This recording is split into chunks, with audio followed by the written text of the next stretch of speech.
Yo, what's up guys, welcome back to the channel, and today I'm gonna show you how to use the Tradingview custom indicators and strategies. All right, this is gonna be a quick video. We're not gonna waste much time on this one. Let's just get straight into it. So the first step is gonna be to access the custom indicators and strategies feature. Now you can access the custom indicators and strategy features by clicking on the custom indicators or the custom strategies button that's on the Tradingview dashboard. Step 2 is going to be to create a new custom indicator or custom strategy.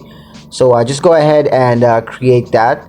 And step 3 is going to be to configure your custom indicator or strategy settings. So now that you have it created, you can go ahead and configure your custom indicators or your strategy settings, including the calculation parameters and the visualization options.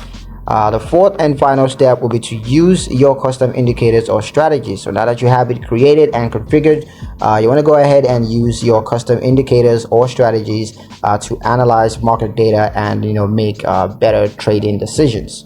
So yeah, that's pretty much it on how to use the Tradingview custom indicators and strategies. I hope you guys liked the video. Hope you found the information useful enough. If you did, like the video, comment down below, let me know what you thought. Share the video with your friends and subscribe to the channel if you haven't done so already. And I will see you guys in the next one.